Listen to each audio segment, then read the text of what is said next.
फिर से आदिवासी समाज उजड़ रहा है। देवास के गांवों में सरकार बुलडोजर लेके आती है।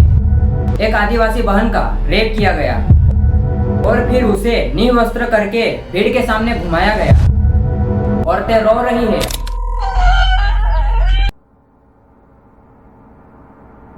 जिस धरती ने हमें जीना सिखाया, उस धरती को बचाने के लिए एक देवतुल्य योद्धा जन्मा, जिनका नाम है धरती आबा भगवान बिरसा मुंडा जी। आज हम उस महापुरुष की बात करेंगे जिनकी उम्र भले ही छोटी रही, लेकिन उनका जीवन हम सब आदिवासियों के लिए एक मिशन बन गया है। यह वीडियो कोई कहानी नहीं है, यह उस भगवान का इतिहास है जिसने अपने समाज को जुल्म से लड़ना सिखाया, पहचान दिलाई और जीने का हक दिलाया। इसलिए वीडियो को अंत तक देखिए। हो सकता है आज जो आप गलती कर रहे हो उसका जवाब इस वीडियो में छुपा हो। यह सिर्फ श्रद्धांजलि नहीं है, यह चेतावनी है जागने की, समझने की और आगे बढ़ने की। चलिए शुरू करते हैं भगवान बिरसा मुंडा जी की वो कहानी जो हर आदिवासी को जाननी चाहिए और जो कई फर्जी क्रिएटर आज भुलवा देना चाहते हैं। चलिए शुरू करते हैं। जय जोहर, जय आदिवासी। भगवान बिरसा मुंडा जी का जन्म 15 नवंबर 1875 को झारखंड के एक उलिहातू गांव में हुआ था। एक सामान्य गरीब परिवार में जन्मे भगवान बिरसा मुंडा जी ने जो काम किया था वो आज भी असाधारण है।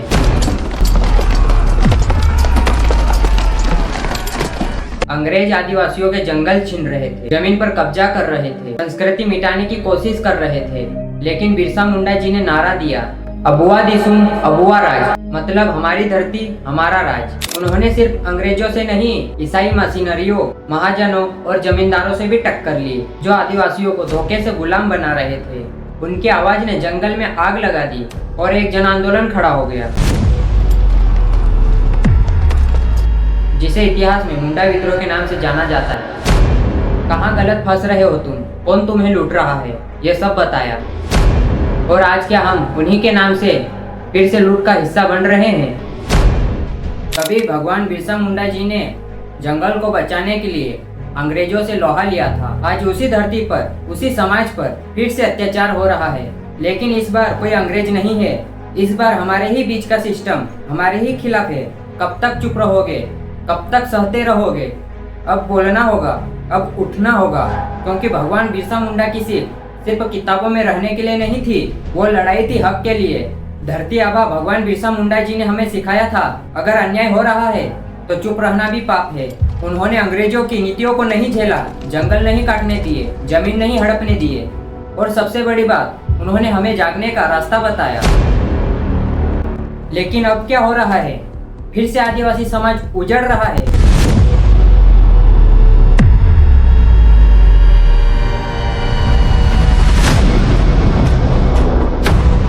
देवास के गांवों में सरकार बुलडोजर लेके आती है, घर उजाड़ती है, खेत उजाड़ती है। जहां मक्का की फसल थी वहां अभी धूल उड़ रही है, औरतें रो रही है।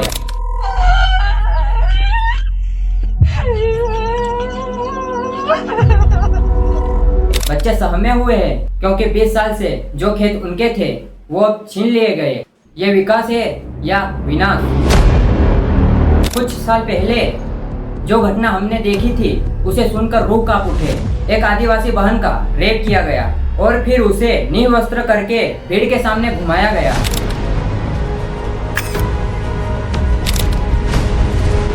और सबसे शर्मनाक बात ये थी, वो तमाशा देखने वालों में से हम जैसे ही लोग थे। कितनों ने आवाज उठाई, कितनों ने इंसाफ मांगा, कितने अब भी चुप है। अब और चुप रहना गुनाह है। अब सिर्फ सोशल मीडिया में फोटो लगाकर बिरसा मुंडा जयंती मनाना नाटक है। जब तक हम उनकी बातों पर नहीं चलेंगे तब तक कोई बदलाव नहीं आएगा।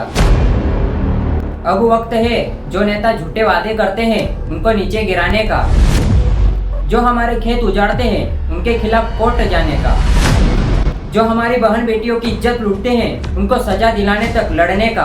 अब साइलेंट नहीं, अब रेजिस्टेंस चाहिए। अब डर नहीं, अब दस्तक चाहिए। अब नारे नहीं, अब एकता चाहिए। जिन जंगलों ने हमें सांस दी, जिन खेतों ने हमें पाल पोस कर बड़ा किया, जिन माओं ने हमें जन्म दिया, उनके लिए लड़ना होगा। भगवान बिरसा मुंडा जी सिर्फ भगवान नहीं, वो चेतना है, वो चेतावनी है। और अब ये आग फिर से जलानी होगी, क्योंकि अगर आज हम नहीं बोले तो आने वाली पीढ़ी हमसे हिसाब मांगेगी। अगर आप इस बात से सहमत हो तो इस वीडियो को हर गांव, हर भाई बहन तक पहुंचाओ। अब बात सोशल मीडिया तक नहीं, अब बात समाज को एकता में बांधने की है।